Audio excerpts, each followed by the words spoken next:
bit about the kind of falsehoods, and I got to tell you, the air has been redolent with falsehoods and deceit. And the Madam Speaker persisted clear through this, and my colleagues stuck. And nobody ran when the heat got high. And I want you to know that I'm very proud of this leadership and of my colleagues and of a lot of new members who made some very hard and difficult votes, for which they can be proud and for which they will be rewarded with re-election, because they showed courage and wisdom and they did something that was very important. But my dear friends, there's something else.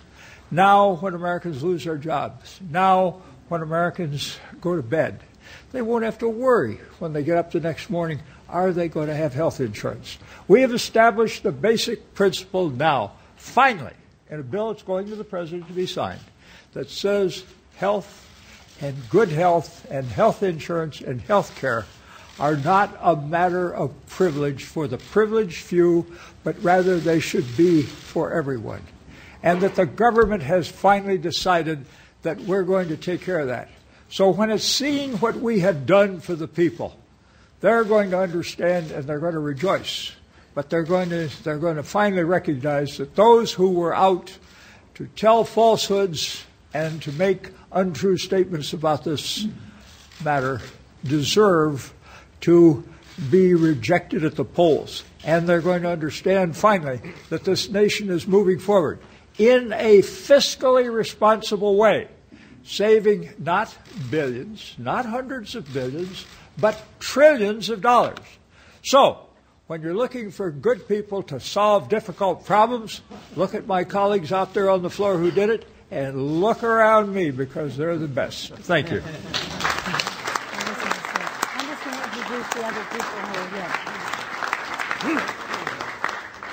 This distinguished Dean of the House rightfully acknowledges that our new members of freshman and sophomore classes were so much a part of this victory.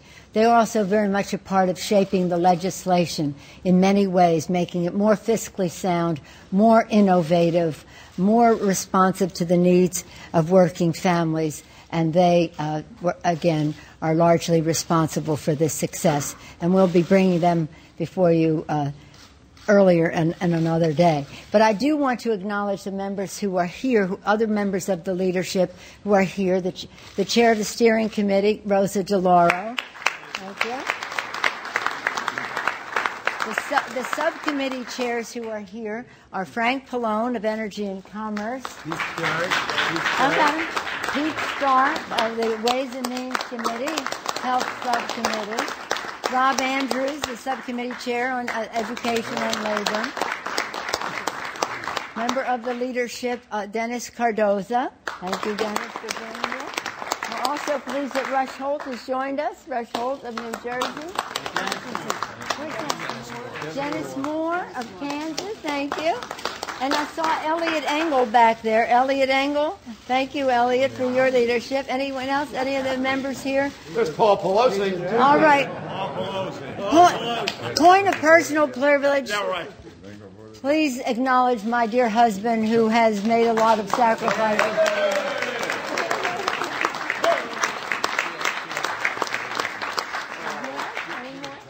Sheila Jackson Lee is with us as well. Thank you.